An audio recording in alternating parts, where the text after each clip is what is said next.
નમસ્તે વિદ્યાર્થી મિત્રો, મારો અવાજ આવે છે?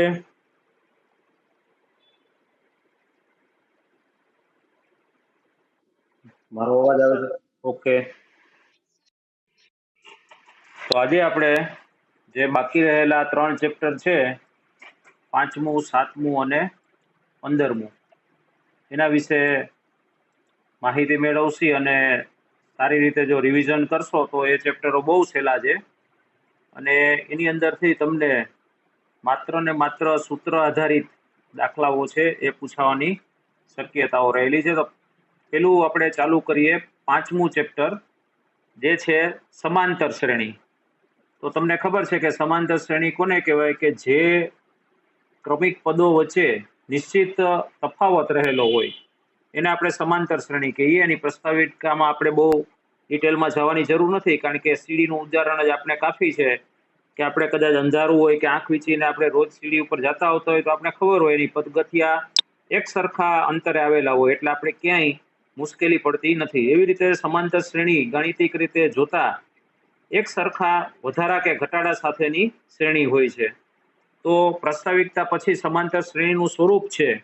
તો અહીંયા આપણે સમાંતર શ્રેણીનું સ્વરૂપ તમને ખબર છે કે પહેલા ઉદાહરણમાં એક વધે છે, પછી 30 ઘટે છે. તો આ બધા બહુ સામાન્ય ઉદાહરણોથી તમે પરિચિત છો. એનાથી આગળ વધીએ તો સમાંતર શ્રેણી છે એની આપણે વાત કરીએ એમ કે એના શૂન્યો છે. હવે એમસીક્યુ માટે જેવા પ્રશ્નો આપણે શક્યતાઓ વાળા જોઈએ તો કે ભાઈ સમાંતર શ્રેણી છે એમાં તફાવત શું હોઈ શકે? તો કે ધન હોઈ શકે, ઋણ હોઈ શકે અથવા શૂન્ય પણ હોઈ શકે. એ સિવાય સમાંતર શ્રેણીની શરૂઆત કેટલા પદથી થાય? તો કે શૂન્યથી થાય, તો કે થઈ શકે છે, માઇનસથી તો કે થઈ શકે છે, પ્લસથી તો કે થઈ શકે છે. એનો મતલબ કે સમાંતર શ્રેણીમાં પ્રથમ પદ છે એ અને તફાવત ડી છે એ ધન, ઋણ અથવા તો શૂન્ય કોઈ પણ હોઈ શકે છે. તો આ આપણે આ પ્રસ્તાવનાની વાત થઈ. હવે આવે છે સમાંતર શ્રેણી છે એના ઉદાહરણ 1 અને 2. તો ઉદાહરણ 1 ની અંદર આપણે જોઈએ તો એની અંદર આપેલું છે કે આપણે પ્રથમ પદ એ અને સામાન્ય તફાવત ડી છે લખવાનું ખાલી છે. તો પ્રથમ પદ તો આપણે બધાને આવડતું જ હોય. સામાન્ય તફાવત માટે જો આવા અપૂર્ણાંક હોય તો આપણે એનું સાદુરૂપ છે એ સમાન છેદી છે, એટલે 2 ઉપર 1 માંથી 3 જશે એટલે -2, 2 ઉડશે અને -1 જવાબ આવશે. આ આવડવું જરૂરી છે, કારણ કે હવે તો આપણે આવા દાખલાઓ ખૂબ કરી લીધા છે. કદાચ આપણે 9મા સુધી આવા દાખલાઓમાં બહુ જાજુ ધ્યાન ના આપ્યું હોય. બીજો ઉદાહરણ છે એની અંદર આપ્યું છે કે સમાંતર શ્રેણી છે કે નહીં તપાસવાની છે, બરાબર છે? તો એ પણ એમસીક્યુ ની રીતે, સાચા ખોટાની રીતે, અનેક રીતે પૂછી શકાય એવા પ્રશ્નો છે. તો એના માટે આપણે એક જ વસ્તુ જોવાની છે કે એનો સામાન્ય તફાવત છે એ સમાન રહેવો જોઈએ. તો અહીંયા સામાન્ય તફાવત છે એ તમે જોશો તો કે 6, 6, 6 આવે છે. બીજાની અંદર તો કે -2 આવે છે. આગળ વધીએ ત્રીજાની અંદર તો કે તમે જોશો તો કે તફાવત છે એ સમાન નથી. પેલા છે 0, 0 છે, પછી 1 છે. એનો મતલબ કે તફાવત સમાન ન હોય તો એને સમાંતર શ્રેણી કહેવાય નહીં. પછી જે સ્વાધ્યાય 5.1 એનો પહેલો, બીજો ને ત્રીજો દાખલો કરવાનો છે. તો પહેલો, બીજો ને ત્રીજો દાખલો તમે જોશો તો પહેલા તમને અહીંયા એક વિધાન સ્વરૂપે સમાંતર શ્રેણી છે કે નહીં એમ તપાસવા માટેનું કહે છે. બીજા દાખલાની અંદર તો કે આપણે સામાન્ય તફાવત ડી અને પ્રથમ પદને દર્શાવવાનું છે અને પ્રથમ 4 પદ શોધવાનું પણ કહે છે કે આપણે એમાં સમાન તફાવત ઉમેરતા જશી. એની અંદર 10 ઉમેરશી તો 20, 30, 40. તો આવી રીતે આપણે અહીંયા સમાંતર શ્રેણીના છે એ સમજી શકાય કે શું આવી શકે. પછી છે ત્રીજો દાખલો કે એના માટે પ્રથમ પદ અને સામાન્ય તફાવત શોધો. તો આપણે હમણાં જ કર્યું એમ પ્રથમ પદ અને સામાન્ય તફાવતમાં શું કરવાનું હોય? તો કે આગળનું જે પદ હોય એમાંથી એની પેલાનું પદ બાદ કરવાનું હોય. તો 1 માંથી 3 બાદ થશે. અહીંયા -1 છે તો એમાંથી પાછા -5 બાદ થાય તો માઇનસ માઇનસ પ્લસ થઈ જાય. તો 5 માંથી 1 જશે તો 4 જવાબ આવશે. હવે અહીંયા જે નિશાનીની આપણે મુશ્કેલી પડતી હોય, ભૂલ પડતી હોય, સમજણમાં આપણે મગજ છે હેંગ થઈ જતું હોય મોબાઈલ ચોટે એની જેમ, તો એ ના થાય એનું ખાસ ધ્યાન રાખવાનું. આપણે બોલીએ છીએ શું? તો કે બાદબાકી કરવાની છે. આગળના પદમાંથી એની પેલાનું પદ બાદ કરવાનું છે. તો આપણે બાદ કરવાની નિશાની માઇનસ આવે. પછી પદ તો જે આપણે આપ્યું છે બરાબર છે ચોપડીમાં એ જ લેવાનું છે. પછી આપણે એની નિશાનીઓ હાથે ચેન્જ નથી કરવાની. એવી રીતે અહીંયા 3 દાખલાઓ છે એની આપણે વાત કરી કે ભાઈ સામાન્ય જે સમજણ છે સમાંતર શ્રેણીની, પ્રસ્તાવિકતા છે, શરૂઆત છે, બરાબર છે, હજી તો ગાડી ચાલુ જ થઈ છે, લીવર દઈને ગેર બદલવાના બાકી છે, ત્યાં સુધી આપણે વાત કરી. હવે આવે છે સ્વાધ્યાય 5.2, એના 1 થી લઈ અને 15 દાખલા આપણે ગણવાના છે. એનો મતલબ એમ થયો કે એની અંદર હવે ગિયર ફૂલ સ્પીડમાં દબાવવાના રહેશે તો જ આપણે અહીંયા 15 દાખલાની વાત થઈ શકે. તો આગળ વધીએ. તો આપણે સૂત્રો છે એ આપણે અહીંયા પરિચયમાં સમાંતર શ્રેણીનું એનમું પદ કેમ શોધવું એ આપણે અહીંયા નથી આપ્યું, પણ આપણે એને જાણ્યા વગર તો કેવી રીતે આપણે આગળ વધી શકીએ, બરોબર છે. તો આપણે એ પહેલા સમજીએ કે ભાઈ કોઈ પણ સમાંતર શ્રેણી હોય એની અંદર ઘણી વાર એવું હોય કે શાંત શ્રેણી હોય, એટલે કે એની સંખ્યા નિશ્ચિત હોય શ્રેણીની અંદર. ઘણા જે અનલિમિટેડ હોય, અનંત સુધી વિસ્તરેલા હોય, જેમ કે પ્રાકૃતિક સંખ્યા ગણ, તો ધન પૂર્ણાંક સંખ્યા ગણ, તો એનો છેડો ના જ અડકીએ. હવે આપણે સૂત્ર તો આપણે બધાને ખબર છે કે એનમું પદ અથવા તો જે શ્રેણીનું કોઈ પણ પદ શોધવું હોય તો એના માટેનું સૂત્ર શું છે, તો કે a + n-1 d. તો આ સૂત્રની અંદર એ આપણે જાણીએ છીએ કે પ્રથમ પદ છે n છે, તો કે જેટલામું પદ આપણે શોધવું છે, 25મું, 50મું, 100મું, એ આપણે ત્યાં લખવાનું, અને ડી એટલે કે સામાન્ય તફાવત છે. તો આટલી વસ્તુ જાણી સૂત્રમાં મૂકી અને આપણે સમાંતર શ્રેણીના કોઈ પણ પદ સુધી પહોંચી શકીએ, અથવા તો એ પદનો ક્રમ કેટલામો છે એ પણ આપણે જાણી શકીએ. તો હવે સીધા સ્વાધ્યાય ઉપર આપણે પહોંચીએ, કારણ કે દાખલાઓ છે એ ઉદાહરણના આપણે અહીંયા નથી લેવાના. સ્વાધ્યાયના દાખલા છે 1 થી 15 છે, એની આપણે ચર્ચા કરવાની છે. તો આપણે પહેલો દાખલો છે એમાં જોશી તો અહીંયા બ્લેન્ક આપ્યું છે an, તો an નું સૂત્ર મૂકશો a + n-1d. એની અંદર આપેલી કિંમતો અહીંયા 7 છે, n છે 8 છે, d છે 3 છે. તો આનું સાદુરૂપ આપશો એટલે an ની કિંમત તમને મળશે. એવી જ રીતે અહીંયા બીજા દાખલાઓ છે, એમાંથી એકાદો દાખલો હું હજી તમને સમજાવું. કે ધારો કે આપણે દાખલા નંબર 4 લઈએ. એની અંદર તમને an આપી દીધું છે. હવે હું an કે એવું કઈ નથી લખતો, બોલીશ ખરા. તો an આપેલું છે, શું આપ્યું છે, તો કે 3.6 આપ્યું છે. એના બરાબર શું આવે, તો કે a કેટલું છે, 18.9. પછી તો કે n-1, n કેટલું આપ્યું છે, તો કે નથી આપ્યું. -1, તો કે 1 નું કઈ આપણે બીજું ના વિચારવાનું, એ 1 જ રહીએ. n-1, d આપ્યું છે 2.5. હવે તમારે આનું સાદુરૂપ આપવાનું કે ભાઈ આ 18.9 છે એ આ બાજુ આવશે તો વત્તા થઈ જશે, અને 3.6 આરે સરવાળો કરશે તો આપણે જોશી કે અહીંયા 9 ને 6 15, વધી 1, 8 ને 1 9, 9 ને 3 12 નો બગડો, વધી 1, એટલે અહીંયા આવશે 22.5, છેદમાં આવશે 5.5, કારણ કે આ 2.5 છે એ છેદમાં આવશે, બરાબર આવશે n-1. પછી તમારે આ -1 ને આ બાજુ લઈ આવો અને સાદુરૂપ આપો તો તમને n ની કિંમત મળશે. હવે n તો મળ્યો, પણ n ને કહેવાય શું, મામા, ફઈ, બાબા, શું કેવું? તો કે n છે એ શું છે, તો કે આપણા સંખ્યાનો ક્રમ છે. આપણા જે પદ આપ્યું છે, કેટલામું પદ આપ્યું છે, તો કે n તરીકે આપ્યું છે 3.6. એનો ક્રમ કેટલામો છે શ્રેણીમાં એ આવશે કે 10મો છે, 15મો છે, 25મો છે, 12મો છે, એવું કંઈક આપણે જવાબ મળશે. એટલે આપણે ઘણીવાર બધું આવડતું હોય પણ શું શોધવાનું છે એ જ ભૂલી જાય, તો આપણને આ દાખલાઓનો કઈ મતલબ રહેતો નથી. એટલે ખાસ ધ્યાન રાખવાનું કે ભાઈ n એટલે કે આપેલી શ્રેણીમાં જે કઈ 3.6 નામનો ઘટક છે, જે કઈ સંખ્યા છે, એનો ક્રમ કેટલામો છે શ્રેણીમાં, એ આપણે n કહેવાય, બરાબર. હવે બીજો દાખલો છે, એની અંદર તમારે સમાંતર શ્રેણી આપી છે, એને ચકાસવાનું છે, જવાબ શોધવાનો છે એમાં, બરાબર છે, કે આ સમાંતર શ્રેણીમાં 30મું પદ કયું થાય. તો હવે જો અહીંયા n આપી દીધું છે, n બરાબર 30 છે, પછી a બરાબર 10 છે, અને d બરાબર તો 7 ઓછા 10 કરો એટલે આવે તમને -3. તો d -3 આપ્યું છે, બરાબર છે.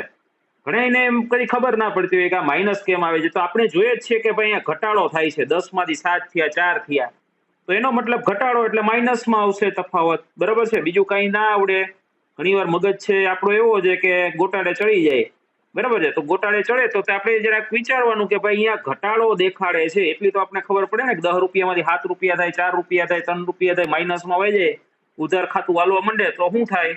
તો કે આપણી ગાડી પાછી હાલે છે, માઇનસમાં હાલે છે. તો આપણે તરત ભૂલ પકડાઈ જાય કે આપણે ડી તો અહીંયા ભાઈ માઇનસ લેવાનો હોય.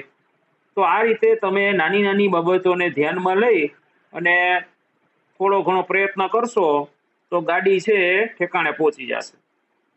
હવે એના પછીનો ત્રીજો દાખલો છે, એમાં ખાના ખાલી રાખ્યા છે. હવે આ દાખલામાં છે ને મજૂરી જાજી છે. કરવાનું તો એક જ વસ્તુ છે, પણ મજૂરી જાજી છે.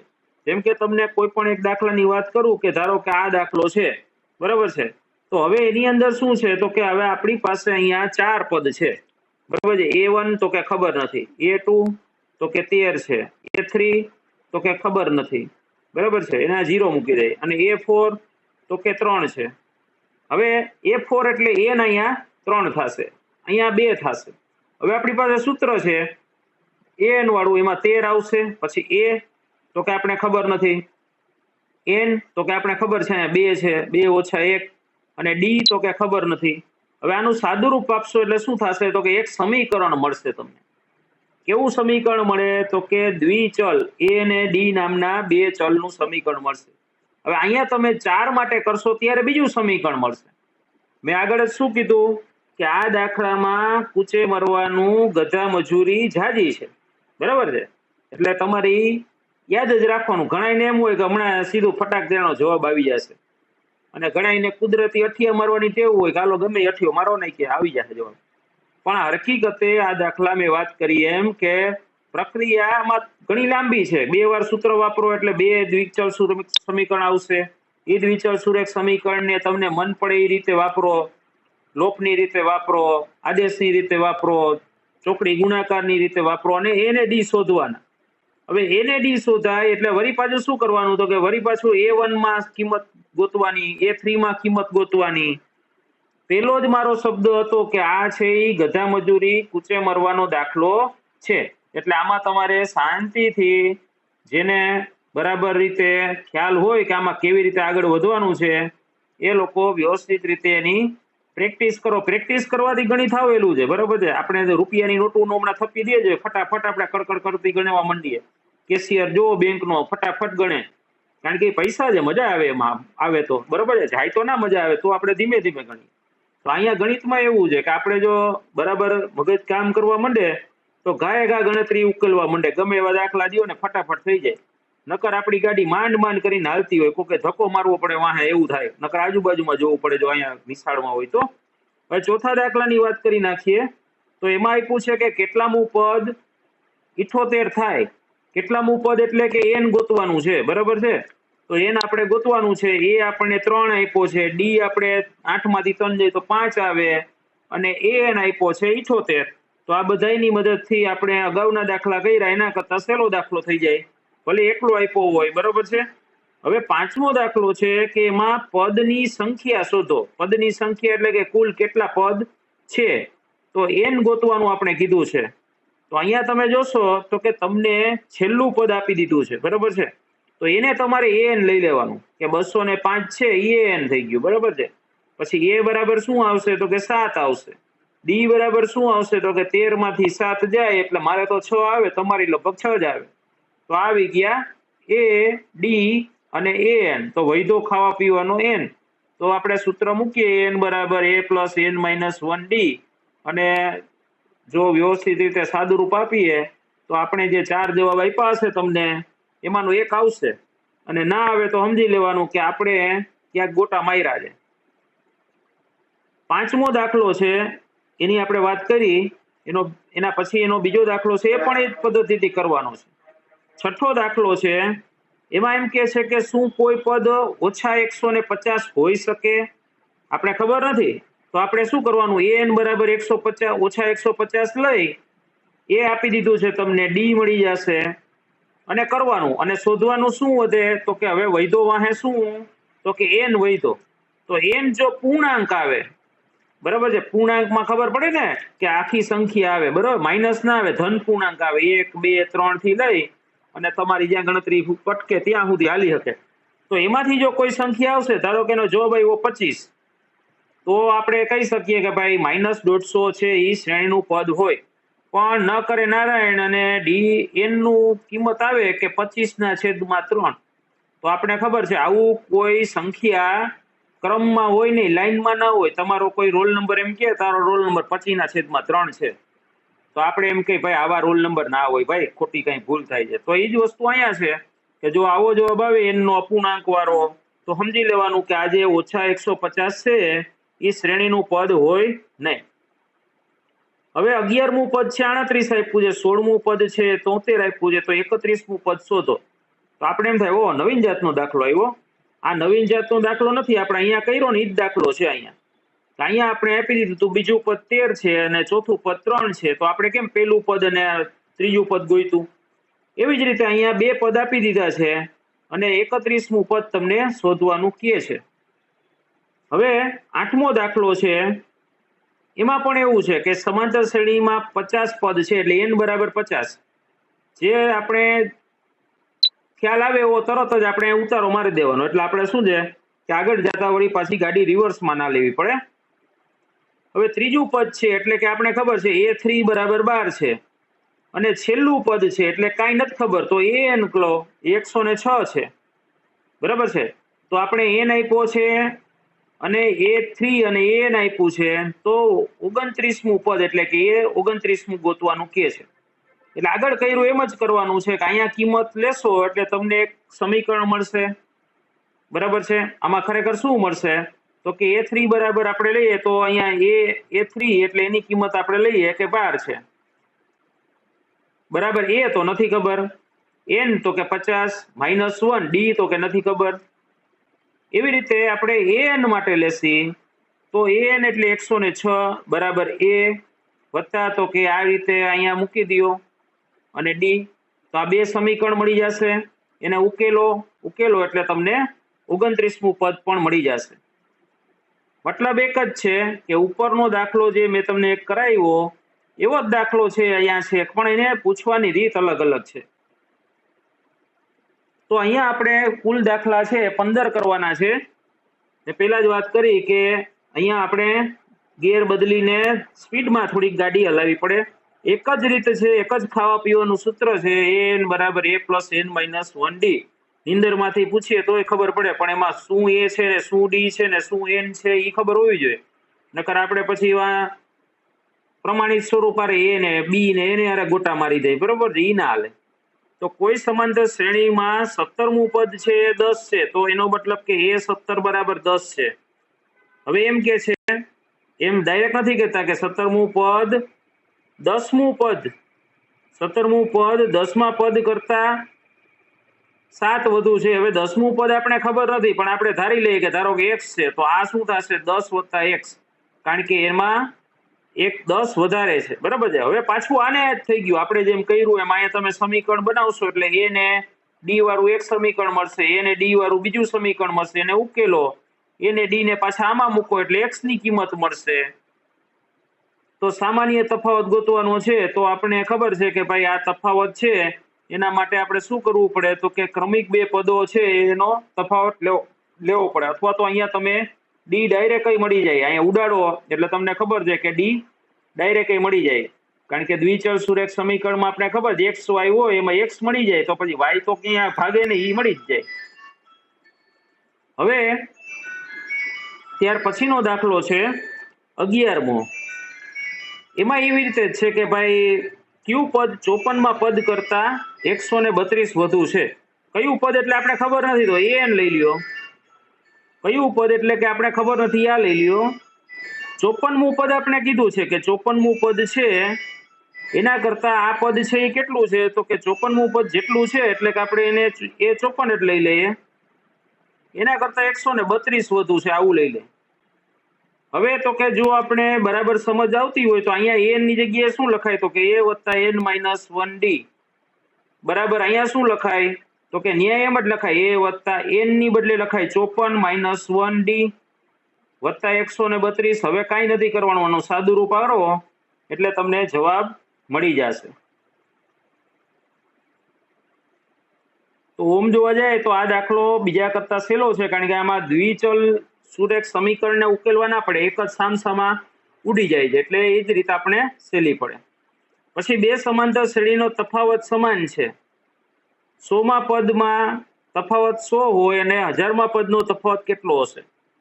એટલે કે એમાં ડી છે એ બે સમાંતર શ્રેણીમાં સરખા છે, A1 ને A2 આપણે લેવા પડે કારણ કે એ સરખા નથી, બરાબર છે। હવે શું કે છે કે તેમના 100માં પદનો તફાવત 100 હોય, એટલે કે અહીંયા શું કે છે કે અહીંયા 100મું પદ આ થાય એ 100 અને આનું 100મું પદ આ થાય, પણ અહીંયા આપણે બેને અલગ કરવા માટે શું કરીએ તો કે એકને આપણે સ્ટાર કરી નાખીએ, બરાબર છે।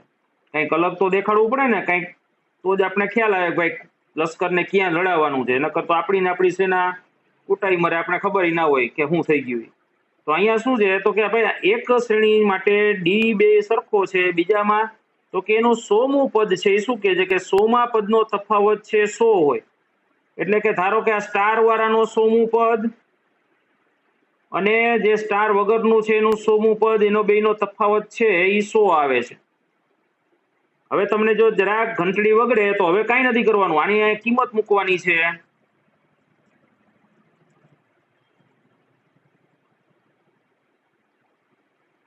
અહીંયા આપણે શું મૂકવાનું હોય તો કે એ 100 છે તો શું આવે તો કે એ ને આપણે ફૂદડી મારવી પડે ઉપર, માઇનસ n, તો n એટલે 100 આવે, -1 ડી તો બેનો હરખો છે, સામે લઈ લ્યો આવી જ રીતે, બરાબર છે।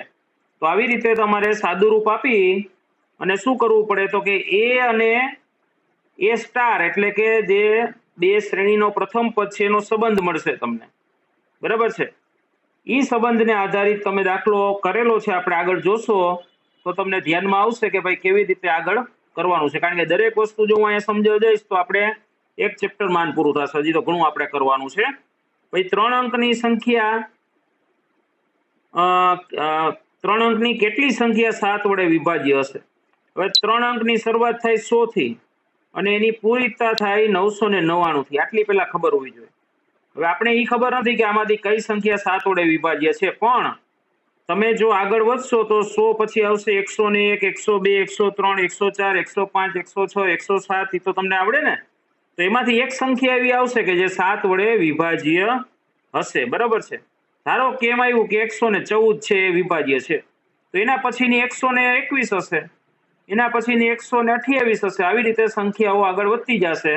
પછી છેલ્લી ગોતવાની તમારે કે ધારો કે આવી રીતે આવ્યું કે ભાઈ 977, તો પેલી સંખ્યા એ તમને ખબર છે, છેલ્લી સંખ્યા છે એ n ખબર છે, તો પછી તમે કહી શકો કે ભાઈ કેટલી સંખ્યા એટલે કે n ગોતવાનો રહે તમારે।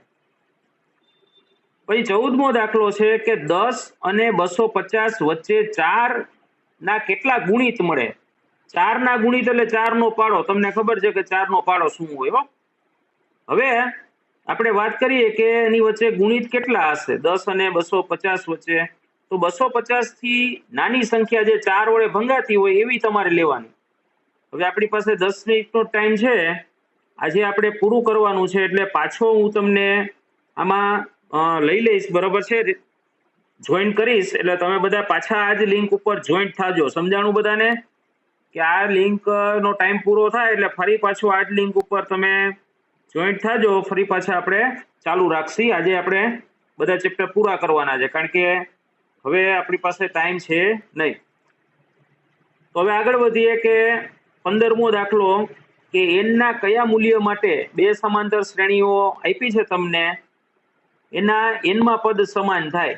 એટલે અહીંયા જેમ આપણે 100માં પદમાં વાત કરી હતી એવી જ રીતે છે। આવા મોટા દાખલા અત્યારે પૂછવાની શક્યતા નથી, એટલે હું એને બહુ ડિટેલમાં તમને નથી લઈ જતો, તમને ખાલી માહિતી મળે એટલા પૂરતું। હવે આવે છે કે સમાંતર શ્રેણીનું n મું પદ, જે તો આપણે કરી જ ગયા કે સમાંતર શ્રેણીનો n ના પદનો સરવાળો, તો સરવાળા માટે પણ આપણી પાસે જે સૂત્ર છે, બે સૂત્ર છે, s વાળા બે સૂત્ર છે, n/2 2a + n-1d, અને જો પ્રથમ પદ અને છેલ્લું પદ જાણતા હોય તો a + l n/2, બરાબર છે। આ બે સૂત્રો તમારે યાદ રાખવાના। તો એના આધારિત દાખલાઓની વાત કરીએ તો એમાં આપણે ઉદાહરણ નંબર 3 થી 3, 4, 5 એ તો આપણે આગળ કરી ગયા। હવે એમાં આવે છે 1 થી 12 દાખલા કરવાના છે, 1 થી 12 દાખલા કરવાના છે, બરાબર, સ્વાધ્યાયના। તો 1 થી 12 દાખલા એટલે એમ જોવા જાય તો કઈ નાની સૂની વાત નથી, આ દાખલાઓ ઘણા બધા છે, એટલે અત્યારે આપણે એને ટૂંકમાં એક એક બબે દાખલાને ધ્યાનમાં લઈએ અને જોતા જઈએ. તો આપણે ખબર છે કે માંગ્યા પ્રમાણે સરવાળો શોધો. તો આપણી પાસે અહીંયા જોશો તો કે એ છે અને એ નહીં છે, એ છે 2 છે અને એલ અથવા તો છેલ્લું પદ લાસ્ટ ટર્મ 10 છે. તો આપણી પાસે n/2 કૌંસમાં a પ્લસ એલ નું સૂત્ર વાપરીને સરવાળો ગોતી શકાય. પણ આપણે મુશ્કેલી છે કે n તો ખબર નથી, તો n કેવી રીતે મળે? તો કે n માટે ભાઈ આપણે પેલા જે શીખા છીએ ઈ સૂત્ર વાપરવું પડે. તો કે n બરાબર a + n-1d. હવે અહીંયા તમારી ટ્યુબલાઇટ ઉપડી જવી જોઈએ કે ભાઈ સરવાળો શોધવાનો હોય એટલે એનો મતલબ એવો નથી કે આ જૂના સૂત્રને આપણે કાંઈ કરવાનું જ નથી, મૂકી દેવાનું છે ભેરાઈએ. અત્યારે દિવાળીની સિઝન છે એટલે ભેરાઈથી ને એ બધું ઉતારવું પડે, એટલે આ સૂત્રને આપણે ઉતારી એમાં a ની કિંમત 2 મૂકીએ, an છે એ 10 છે, n-1 d તો તમને ખબર છે કે 7 માંથી 2 જશે તો 5 આવશે, સાદુરૂપ આપશો એટલે n આવશે, n ભાઈ ને પછી તમારે આ સૂત્રમાં ઉમેરવાના, તો આપણને s એટલે કે સરવાળો મળે. આ એક જ પદ્ધતિ છે. જો આ દાખલાઓ છે એને આપણે થોડુંક વ્યવહારિક રીતે એક એક દાખલાને જરાક સમજીને કરવા પડે, બાકી તો એમાં ખાવા પીવાના સૂત્ર તો રોકડા 2-3 જ છે, બરાબર છે. પણ વસ્તુ એ છે કે દરેકમાં અલગ અલગ રીતે એની રજૂઆત સમજણ આપેલી હોય. જો એ આપણે સમજી જઈએ તો આ ચેપ્ટરની અંદર કાંઈ એટલે કાંઈ નથી. અહીંયા પણ એમ જ છે. હવે અહીંયા તમને ટપકા મૂકીને કર્યા હતા, અલ્પવિરામ મૂકીને કર્યા હતા, અહીંયા વળી પ્લસ મારી દીધો છે, બીજું કઈ નથી. ત્રીજો દાખલો છે, એમાં બધા વિવિધતા વાળા છે, બરાબર છે. જેમ આપણે મોલમાં જઈએ તો ત્યાં બધી વિવિધતા હોય, એક જ ટાઈપનું કઈ ના હોય, ખાવાનું મળે ને કપડાય મળે ને ઘણું મળે, બરાબર. એવી રીતે અહીંયા અલગ અલગ જાતનું ઘણું બધું તમને આપી દીધું છે. એમાં નોખા જાતના પ્રશ્ન છે. હવે બધા પ્રશ્નો તો હું અત્યારે કરાવી ના શકું, એટલે એમાં ખાલી તમને જરાક હિન્ટ મળે એટલે એકાદો પ્રશ્ન આપણે લઈ લઈએ. ધારો કે 6થો પ્રશ્ન લઈ લઈએ. તો 6થા પ્રશ્નમાં a ને d આપ્યું છે અને કુલ સરવાળો આપી દીધો છે 90, કે જે કાંઈ n પદ છે એનો સરવાળો 90 છે. હવે n આપણે ખબર નથી તો n આપણે એમને લઈ લેવાય.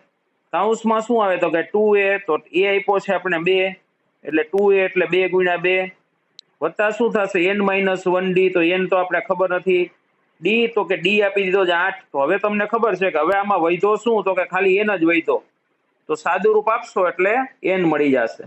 ટૂંકમાં હિંમત રાખવાની, બરોબર છે ને. હિંમત તો આપણે આ કોરોનાએ બહુ દીધી છે, બરોબર છે. અને ચોથો દાખલો છે એ સમાંતર શ્રેણીના કેટલા પદનો સરવાળો 636 થાય, એટલે એમાં n જ શોધવાનું કીધું છે. કેટલા પદ એટલે કે સંખ્યા કેટલી જેનો સરવાળો 636 થાય.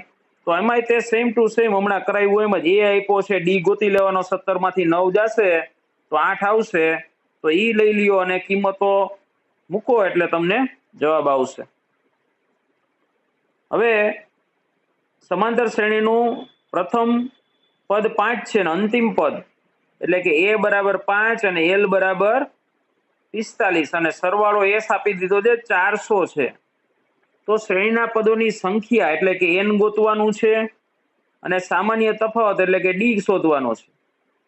તો આટલી વસ્તુ તમારે અહીંયા કરવાની છે. છઠ્ઠો દાખલો છે કે સમાંતર શ્રેણીના પ્રથમ પદ અને અંતિમ પદ અનુક્રમે, એ આપણે હમણાં વાત કરી એવો જ દાખલો છે કે એમાં તફાવત આપી દીધો છે, તો કેટલા પદ હશે એટલે કે n શોધવાનો છે અને સરવાળો એટલે કે s શોધવાનો છે.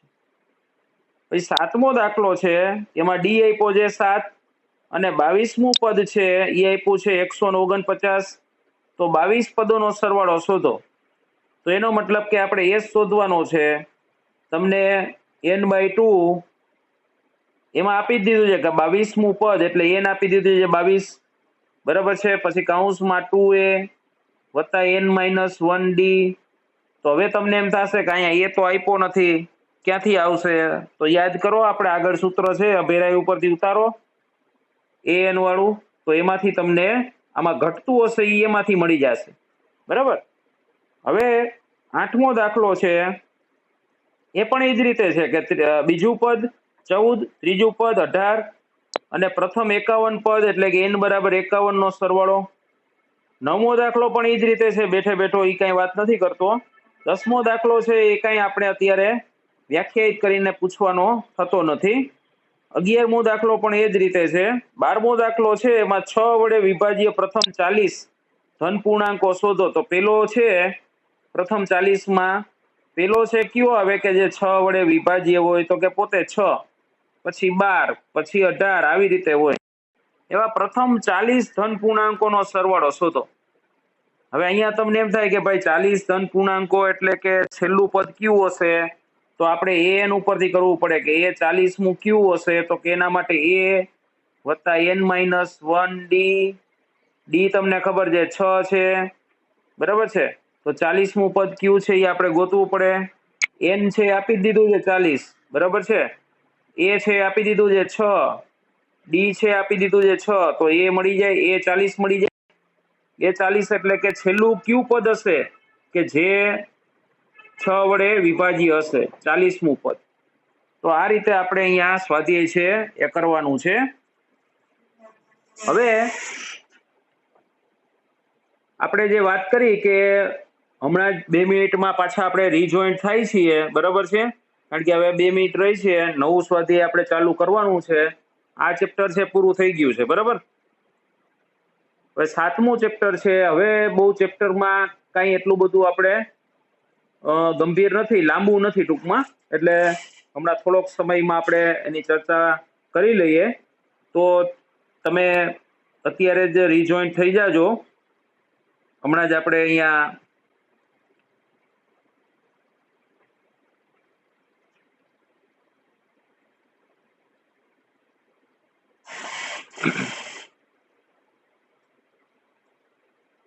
તમે જ્યારે નીકળી જાઓ ગ્રુપમાંથી એટલે પાછા રીજોઈન્ટ થવાનું છે.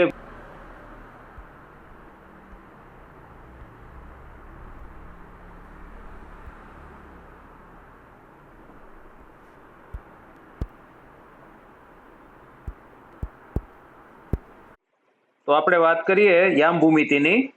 તો આપણે ખબર છે કે યામ ભૂમિતિની શરૂઆત છે એક કાર્ટેશિયને કરી હતી કે કોઈ પણ દ્વિપરિમાણ એટલે કે આપણું કાગળ પેન લઈને આપણે કરવા માંગીએ તો એની અંદર આપણે ગ્રાફ દોરીએ અને જે જુદા જુદા બિંદુઓને દર્શાવીએ એને કહેવાય કાર્ટેશિયન સંજ્ઞા પદ્ધતિ, કારણ કે કાર્ટેશિયન નામના ગણિત શાસ્ત્રીએ બતાવી હતી, બરાબર છે. હવે આપણે કાર્ટેશિયન સંજ્ઞા પદ્ધતિ ને આપણે બહુ ડિટેલમાં જવાનું નથી, કારણ કે આપણે ગ્રાફ તો ઘણા વર્ષોથી દોરતા આવ્યા છીએ. આપણે ખબર છે કે એમાં એક્સ અને વાય યામ હોય, એ બે ભેગા થાય ત્યાં ઉગમ બિંદુ 0,0 હોય, અને કોઈ બિંદુ છે એ જો આપણે દર્શાવવું હોય તો એને કૌંસની અંદર આપણે દર્શાવીએ, પેલા લખીએ અને એક્સ યામ એક્સ નો યામ કહેવાય, અને પછી લખીએ અને વાય નો યામ કહેવાય. હવે આપણે નવું શીખવાનું આવે છે કે ભાઈ કોઈ પણ જગ્યાએ બે કોઈ પણ બિંદુ આપ્યા હોય આપણે કાગળમાં કે કોઈ આલેખ પત્રમાં, તો એના વચ્ચેનું અંતર કેટલું થાય, એટલે જેને આપણે કહીએ છીએ અંતરસૂત્ર. તો અંતરસૂત્ર છે એ બહુ સહેલું છે. આ પાઠની અંદર આપણે ખૂબ જ ઓછી મહેનતમાં વધારે સારા માર્ક અને તૈયારી કરી શકાય એવું છે, કારણ કે અંતરસૂત્ર અને આપણે વિભાજન સૂત્ર બે જ સૂત્ર આપણે છે અહીંયા શીખવાના છે, અને આમાં ચેપ્ટરમાંથી ઘણું બધું કાઢી નાખ્યું છે. ઉદાહરણ નંબર 1 થી 3 જ કરવાના છે, એટલે આપણે શરૂઆત કરીએ ઉદાહરણ નંબર 1 થી. તો પેલા તો અંતરસૂત્ર આપણને આવડવું જોઈએ, બરાબર છે, જેના માટે આપણે ખબર છે કે x2 - x1 કે x1 - x2 પણ હાલે, કારણ કે 2 નો વર્ગ અને -2 નો વર્ગ બે 4 જ થશે. એટલે કે x2 - x1 કરો કે x1 - x2 કરો, બેનો જવાબ તો સરખો જ આવે. એટલે એટલું સારું છે કે આપણે નિશાનીઓની બહુ મારામારી રહેશે નહીં. આપણે ગમે નિશાનીમાં ભૂલ કરીએ તો ચાલશે, પણ આપણે ધ્યાન રાખવાનું ભાઈ, બધું છે એ ચાલ્યું ના જાય, ઘણી વાર અટકી પણ પડે. એટલે આપણે અહીંયા x1 માંથી x2 કરીએ કે x2 માંથી x1 કરીએ ચાલશે, y2 માંથી y1 કરીએ કે y1 માંથી y2 કરીએ ચાલશે, કારણ કે એને સુધારવા માટે ઉપર બગડા છે એટલે કે વર્ગ છે, બરાબર છે. પછી એનું વર્ગમૂળ કાઢવાનું. તો આ સૂત્ર તો આપણે યાદ રાખવું જ પડે, એના વગર તો કઈ કામ ના ચાલે. હવે આપણે એના ઉદાહરણની વાત કરીએ તો અહીંયા તમને આપ્યું છે કે બિંદુઓ આપ્યા છે, એક ત્રિકોણ બનાવે છે, બરાબર છે.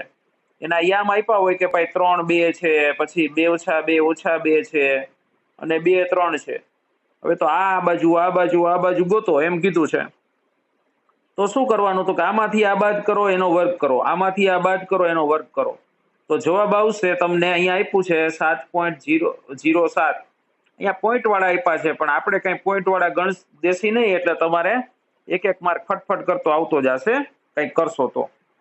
પછી છે કે અહીંયા તમને 4 બિંદુ આપ્યા છે, ચોરસના આપ્યા છે, બરોબર છે. આપણે ખબર છે કે ચોરસની ચારેય બાજુ સરખી હોય, પછી આપણે એને મારી તોડીને એક વર્ગમૂળ 34 લઈ આવીને એક વર્ગમૂળ 35 લઈ આવીને એવી સિરીઝ અહીં નથી કરવાની, બરોબર. ચોરસમાં બધું સરખું જ આવે.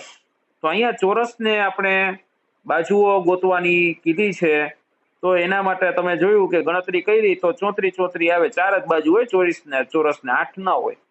બાકીની તો આ બે શું છે? તો કે વિકર્ણ છે. વિકર્ણ એટલે પછી ખબર છે ને શું થાય એમ?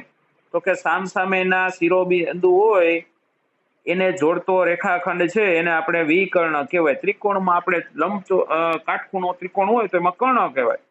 આમાં વિકર્ણ એટલે વિશિષ્ટ કર્ણ, બરોબર છે. વી એટલે વિશિષ્ટ.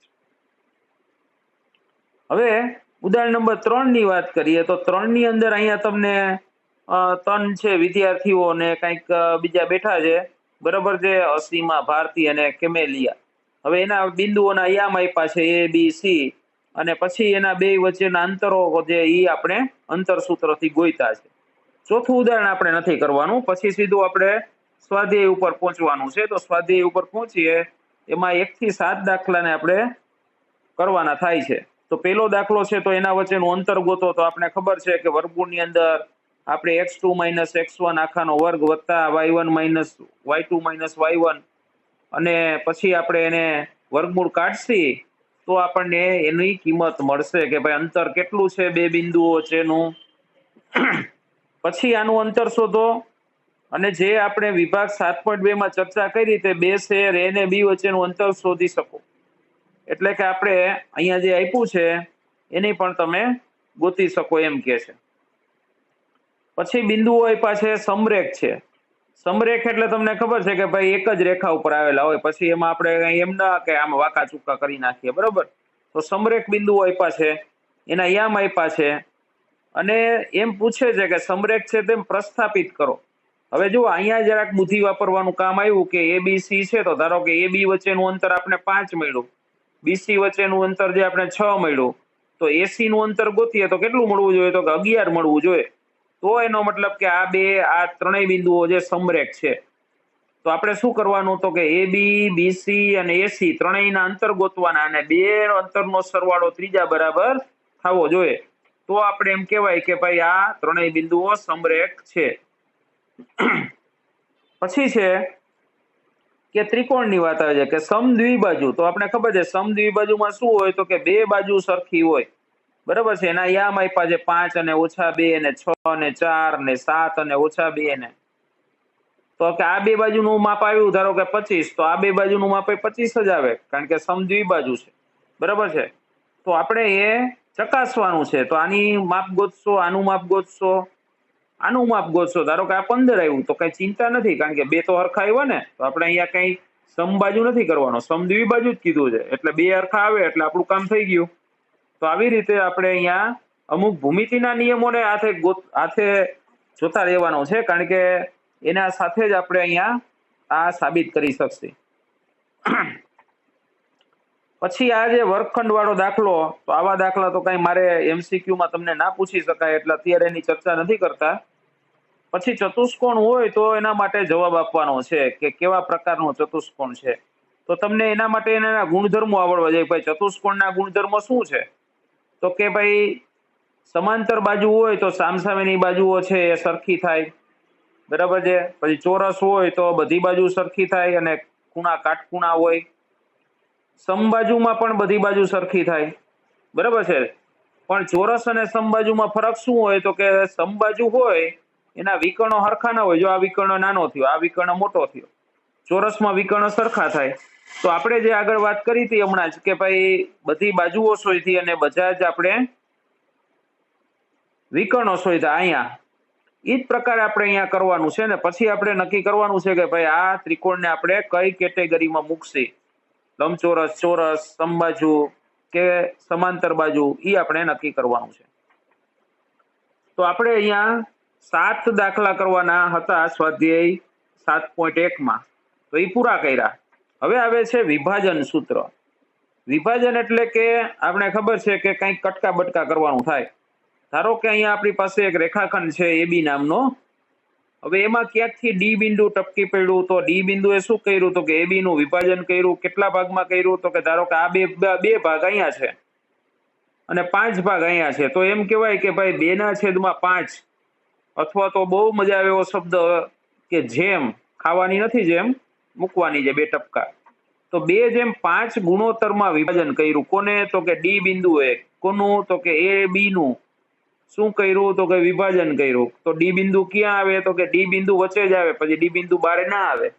તો AB નું ડી બિંદુએ 2/5 માં વિભાજન કર્યું, એટલે કે AD અને DB નો ગુણોત્તર કેટલો આવે, તો કે 2/5 આવે. આ સમજણની વાત થઈ. શું સમજણ, કે ભાઈ વિભાજનને આપણે પેલા તો સમજો શું છે, બરાબર. હવે આપણે આ વિભાજનને સૂત્ર સ્વરૂપે સમજવાનું છે, બરાબર છે. તો સૂત્ર જો યાદ રહીએ તો આપણે ઘણું બધું સહેલું થઈ જાય. નકર સૂત્ર ના આવડે તો કાંઈ થાય જ નહીં. આમાં પછી અઠિયા ના હાલે, એ તો સૂત્ર આવડવું જોઈએ. તો હવે સૂત્રમાં શું કે છે, તો કે આ સૂત્ર આપણે સારી રીતે સમજાતા યાદ પણ હશે, ન હોય તો ફરીવાર યાદ કરી લેજો.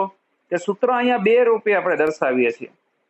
કે ધારો કે આપણે પેલા તો વિભાજન જે કરે છે, ધારો કે હમણાં આપણે વાત કરી ડી, તો ડી ના આયામ શું થાય, ધારો કે એ ને બી ના આયામ આપ્યા છે અને ડી ના આયામ નથી આપ્યા, બરાબર છે. તો ડી ના આયામ મારે ગોતવા હોય તો કેમ ગોતાય, તો કે ડી ના આયામ માટે આપણે શું કરવાનું, તો કે પેલા તો અહીંયા M1 અને M2 ધારી લેવાના, કે આ M1 છે તો આ M2 છે.